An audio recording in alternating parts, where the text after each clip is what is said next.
Thank you, Chairperson. 1. Government case is contingent upon character and characterization. What they have proven is there are some bad mediators and there are some bad users. But the burden of proof on government side of the house is, in general, why all media should be prohibited in any circumstance to disclose any kind of information related to criminality. Secondly, all the examples or analysis from their side of the house is about catchy information or violent graphic information, not necessarily criminal-related information or crime-related information. So we believe their case lacks the burden of proof and lacks specificity of the motion. Based on this framework, I'd like to answer 2 questions. First of all, is public shaming or social sanction a legitimate consequence of media broadcasting? Secondly, which side can at least mitigate bias and preconception that people might possibly embrace? So firstly, about the public shaming. So right from the Prime Minister, the case has been very straightforward, which is a good thing. The case, media broadcast is likely to impose unreasonable social sanction and public shaming, and that is unfair. 3 counter-analysis. Firstly, the premise of their case is public shaming is always one-sided. No, public shaming, it's not necessarily shaming. There are many standpoints about how the information broadcasted by media. There are diverse standpoints in our society. When poor people commit robbery, for example, there are people who defend robberies because of economic background. Even in the case of Kyoto animation or like murder, there were some people who are pointing out that the isolation or lack of interaction cause that kind of problems. So it's not necessarily shaming, ladies and gentlemen. It's overgeneralization and a simplistic generalization that information is always about shaming the individual publicly. Secondly, even if public shaming and social sanction happens, that's fair trade-off because societies and victims, or society as a whole who receive the harm, have a right to express their anger and fear.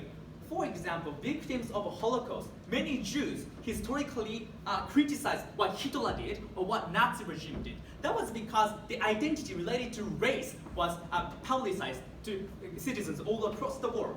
When you experience traumatic cruelty or victimization, then you have a right to express your anger. If the targets are society as a whole, because of the high-profile incidents, let's say the Omo Shinto jiken affected a lot of people, disproportionate number of people, all those people have a right to express their anger and fear, and that's a legitimate democratic reaction.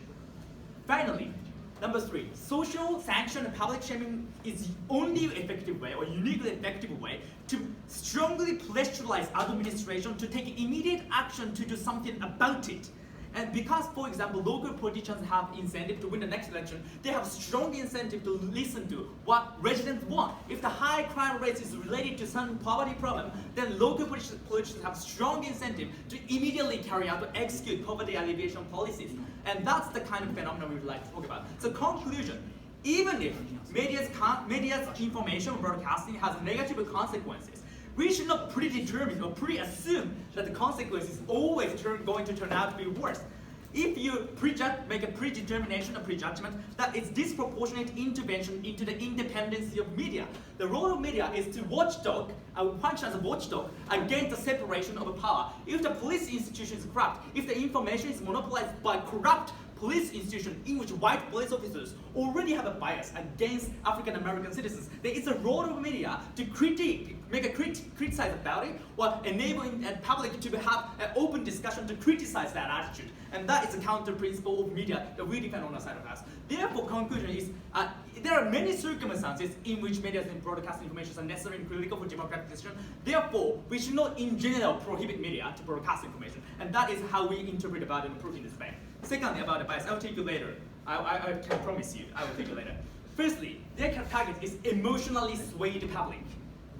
Notice, those emotionally swayed public were more likely to be swayed under their side with us when the statistics is fabricated by Republicans or right-wing political parties. So by using statistics, Republicans try to prove that global warming is not happening right now.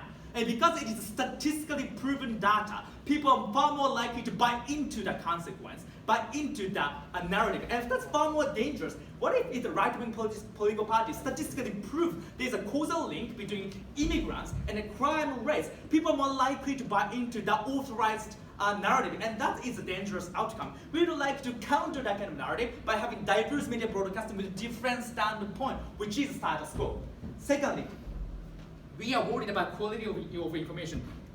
After taking their proposal, people are more likely to pick and choose unreliable source of information in social media. What if the church leader advocate for certain belief and myth, and people, a majority of people are more likely to pick and choose that kind of information, as opposed to unreliable information. Media corporations have the ability to edit and check the content as much as possible because of sponsorship and because of commercial incentive and because of competition. If they deliver factually incorrect information, they lose reputation, they lose trust, they lose viewership and capital from their sponsor corporation. So they are very careful about what kind of information to deliver to public. It is not like media will sensationalize every single information. Go ahead. How do you reconcile the fact of rising media who just broadcast very hate and agitating information for clicks, and that's obviously against your characterization, but it exists because it's profitable?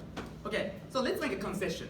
Even if you can see there are some media that have propensity to overly sensationalize information in order to gain popularity, that's good. We believe that's the most effective way to attract information and galvanize ignorant public to be aware of the existence of issues. Otherwise, those people will continue to be ignorant and continue to pay no attention to issues. We don't believe average reasonable person has the ability to read a judicial review or documentary to analytically think about issues. We need shocking information, we need shocking discussion. Ladies and gentlemen, when the white police officers brutalized African American teenager in Ferguson, that caused huge outrage in the community, that pressurized police institutions to stop racial profiling, to stop targeting specific racial groups. When school shooting happened in Virginia University, there was a huge discussion about the legitimacy of ownership of guns and firearms in United States of America, and that was a huge counter discourse against lobbying activity of National Rifle Association. Ladies and gentlemen, when Asahara Omo happened, then there was huge discussion about the danger of entering into cult membership. We believe delivering shocking information or like emotionally swaying information is necessarily in a very effective way to trigger this kind of discussion that wouldn't have happened otherwise. We are happy to even defend the worst case scenario of sensationalization. We are happy to approach. Thank you.